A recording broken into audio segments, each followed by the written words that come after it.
Okay, couple things. First off, I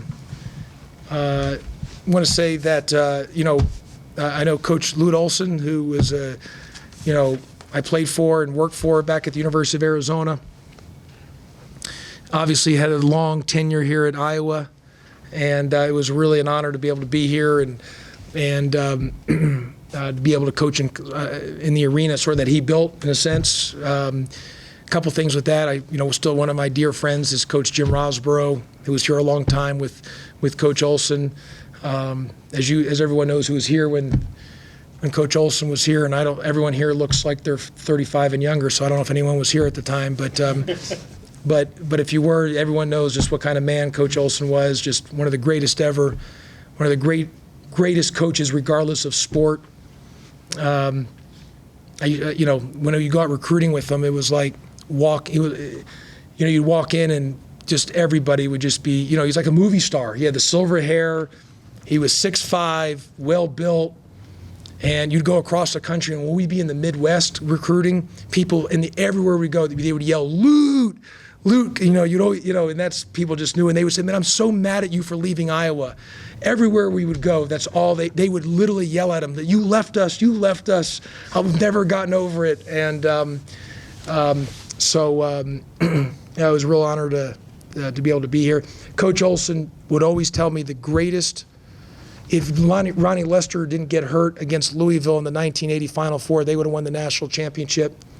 He said, think of all the great guards that Coach Olson coached and recruited. He said the best guard he's ever coached was Ronnie Lester. And he said if he didn't get hurt, and Coach Olson used to say, Magic Johnson used to always tell him that if Ronnie Lester didn't get hurt, he'd be one of the great pros to play as well too. And but just again, real honor to be able to be in the same arena where Coach Olson coached. Secondly, Coach McCaffrey, one of the best in the country. I mean, his success, what he's done here, and the longevity that he's done it. I think he's been here, 13 years or something like that. And he's just done an outstanding job, and the amount of wins that they've had, and his teams are really good. And so, he's obviously one of the elite coaches in the profession. Thirdly, I thought, look, we're not a big team. And we got our butts kicked on the offensive glass first half. That's part of the deal when we play our zone.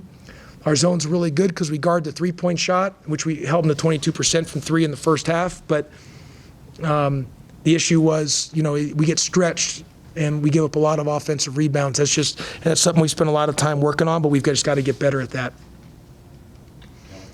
And last thing is, we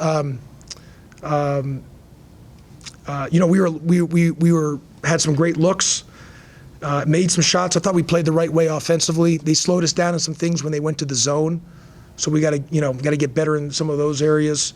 But overall, I was proud of our young guys, and I was a very good team, and we just got to keep getting better.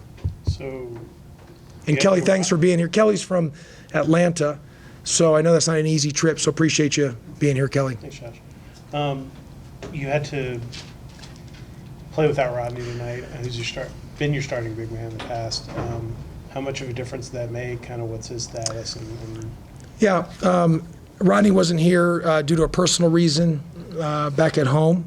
We'll just play it, see what happens on Friday. I expect him to be back with the team, but either way, our guards have to rebound more. We got to get more rebounds out of the guards. We just have to, because we're not a big team. Even with Rodney, we're just not a big team. So we've got to get more defensive boards from our perimeter guys. That's just key for us. But again, we did a nice job again taking care of the basketball. We just, I thought for the most part we ran good offense, got some good looks. Ball, we weren't good in Fort Myers. We had to clean some things up. I thought on Saturday versus North Alabama, we made the right step in the right direction, playing the right way. I thought today we played the right way. We just got to continue to play the right way. When we do that, good things will happen. And but there's no question we're a small team.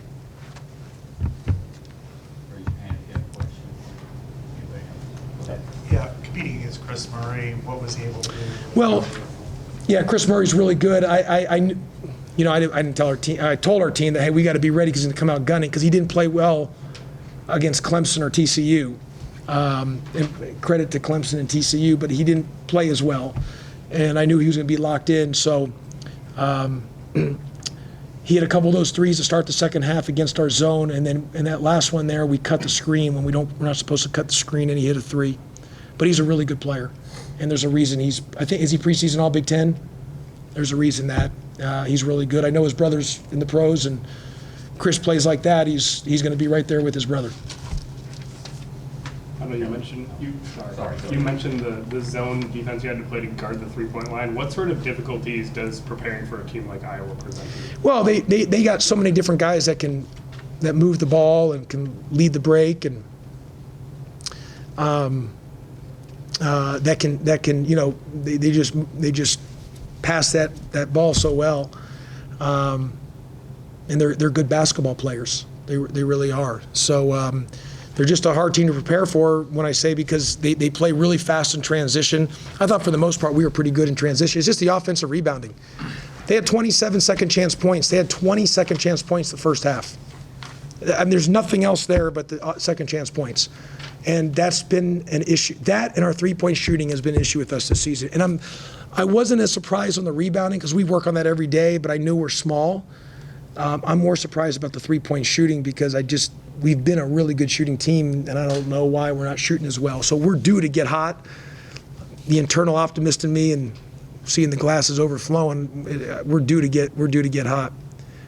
Last story about Coach Olson, that we go into these homes recruiting, and Coach it was a rock star when he walked in the home. And I tell you, you'd walk in there, and the moms who'd be married for 30 years, and would walk in, they would want to leave their husband that second and marry Coach Olson. I mean, because they were like goo goo gaga when he walked in. There was like, you are so, for the entire home visit, all they talked about is how good looking of a guy Coach Olson was. And I knew every time we went into a home, we had the mom went over for the kid. There was no question. There was no greater, because the moms loved Coach Olson. And because he literally was like a movie star walking in. And so that's one of the reasons he was so successful as a recruiter. The moms always wanted their sons to go play for Coach. And so that was just another good anecdote with Coach Olson. Go ahead, Kelly.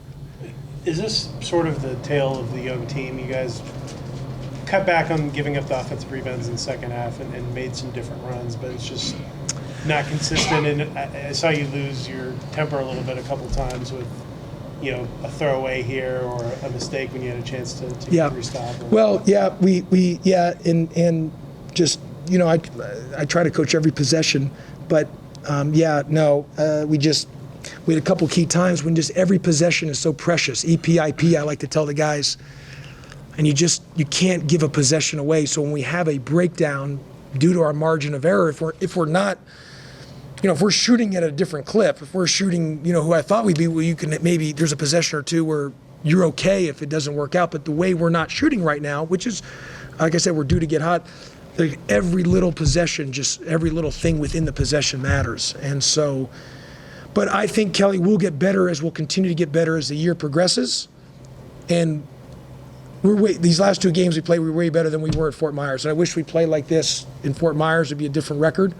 But maybe that's what we needed to be able to, nip us in the bud of how we, not the right way that we played out in Florida. Yeah, since you're going down memory lane a little bit here, I remember talking to Glue back in way too long ago, 2007, when you were an assistant. He wanted whoever replaced Alford at the time to get it right here. Did he ever kind of nudge you either here when you were an assistant there, or when you were at Memphis really early when Fran took over and talked to about Iowa? No, he loved Iowa. And he never talked to me about being in Iowa, but he personally loved Iowa. Iowa really meant a lot to him. We were another quick story. We were in Tucson one time, and he and I were going to he was going to speaking engagement. I was driving him. We pull up to the gate, and the guard at the security guard, it was a thing for Microsoft, and they had a thing in Tucson, the security guard, and they said I'm so mad at you. So that's what, and they said to coach, and we looked at him, he says, and put his fist down. This is an older security guard. He put his fist down. He said, "You screwed us by leaving Iowa back in, and as we're driving away, Coach yelled out, and I've never seen him do this. He yelled out the window, "That was 30 years ago," so he yelled at the guy, and I never saw, but I could tell like he got angry about it because he was, I think it just so many people, every time he's seen somebody, but he really deeply cared about Iowa. He obviously took him to the Final Four. He loved Iowa. I know he loved Dan Gable, and Coach Rosborough, and he would always talk about Dan Gable. I think he won, 21 national championships or 19, whatever it was. So there's been a high-level success here, and he had great pride in Iowa basketball. I think if you ask anyone, the arena is built because of Coach Olson. This arena is all because of what Lute Olson built through fundraising and what needed to be done. Thanks, Phil. Okay, thanks, everybody. Thank you. Yep.